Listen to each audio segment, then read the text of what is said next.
Good morning! Welcome back to my channel. Ngayon po gagawa tayo ng kakaibang puto.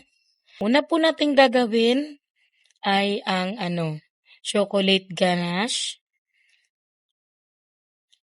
Ayan. Ito po yung ingredients niyan. 1 cup milk na ibab, 1/2 cup cocoa powder, 1 tablespoon flour, tapos ayun, yun na, naiwan na tayo. So, i-mix na natin yung mga dry ingredients, yung 1/2 cup na cocoa powder, ilagay na rin natin yung so yan po yung brand ng cocoa na ginamit ko. Baka magtatanong kayo. Yun, lagay na natin yung 1/2 cup na sugar, white sugar, pwedeng wash. Ayan, yung 1 tablespoon na all-purpose flour. At yung 1 cup na ibap na gatas. Ayan, Angel po yung ibap na gatas na gamit ko. So, haluin lang muna natin to hanggat sa matunaw at magsama-sama yung lahat ng mga ingredients na nilagay natin. This time po, wala muna dapat apoy. So, ganito po yung paggawa natin ng chocolate filling. Hindi ko na ulit-ulitin yung pangalan kasi nahirapan akong bigkasin siya. So, sinulat ko na lang dyan, bahala na kayong bumasa kung ano ba talaga yung basa niyan. So, yun. Dahil natunaw na natin, isasalang na natin to sa low heat lang po yung pagluluto nito. Hanggat sa lumapot siya, kailangan low heat lang. Kasi ang bilis po nitong dumikit sa lutuan. Lalo na yung gamit ko na yan na hindi naman yan yung non-stick. Kasi ang non-stick kong lutuan ay napakalaki kaya ito lang munang hindi non-stick yung gamitin natin. So yan, wag nating titigilan sa kakahalo. Yan, this time ilagay natin yung vanilla. Konti lang yung vanilla na yun. Depende na sa'yo kung gusto mong dagdagan at yung butter. Pwede rin po ang margarine kung gusto nyong margarine.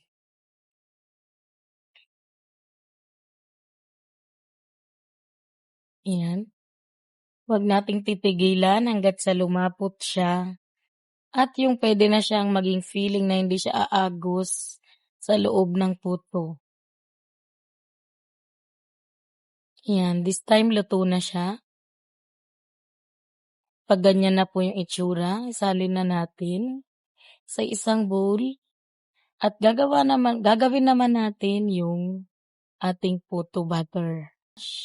So, gagawa na tayo ng puto mixture. Yan, konti lang po yung asukal na nilagay ko dyan. Halos hindi pa umabot sa 1 cup kasi matamis na po yung ating filling. Yun, same pa rin po yung baking powder natin dahil 1 cup yung flour.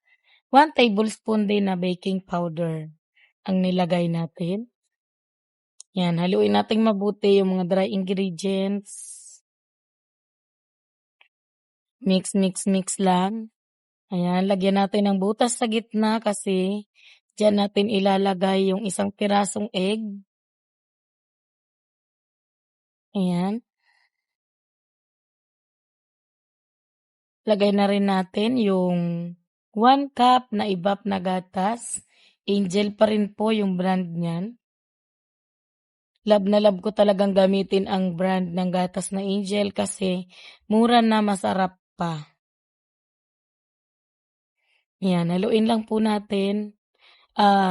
Yung po pala, yung measurement ko po pala ng milk ay hindi siya umaapaw doon sa 1 cup. Hanggang doon lang po sa guhit.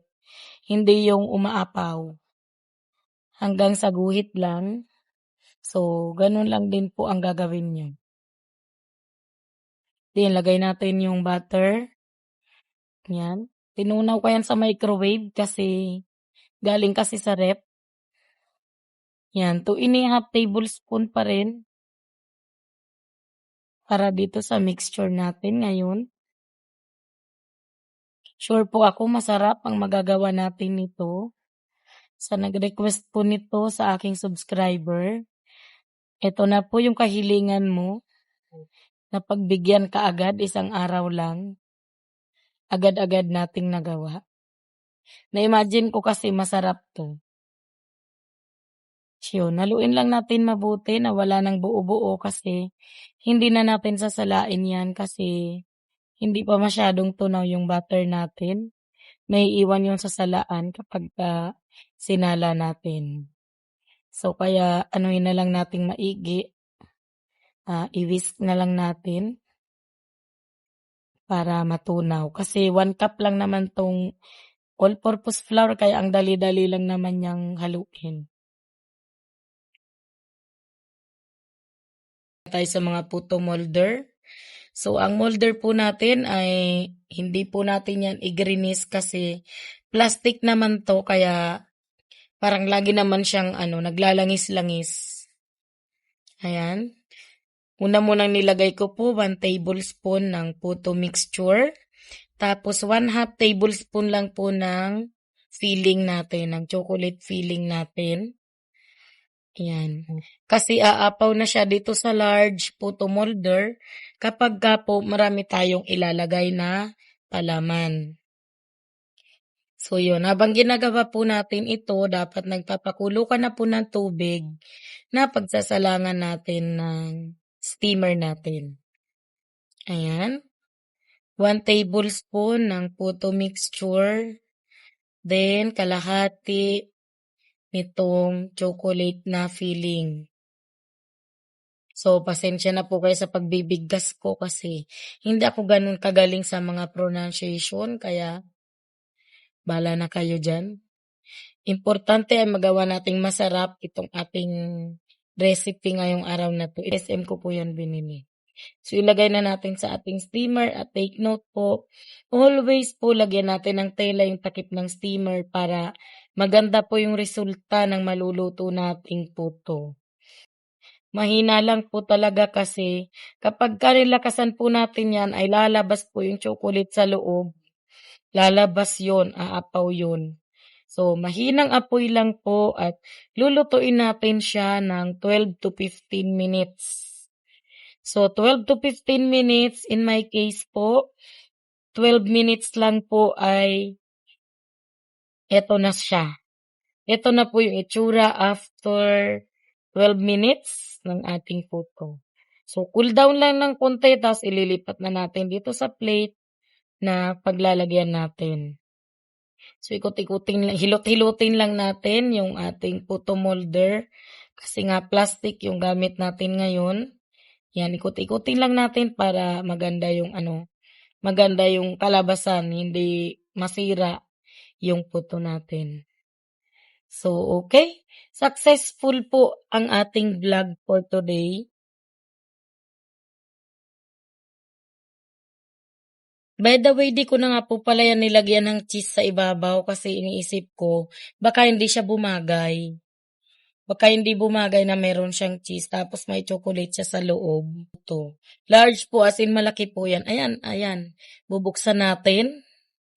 Ayan. Dahan-dahan lang po pala sa pag-open nito kasi sasabog siya. Matatapon po yung ating filling kasi ito po pala yung na-open ko ay yung medyo marami. So, Miss Jubilin, masarap po yung request mo na po to. At sobrang nagustuhan po siya ng bunso kong anak.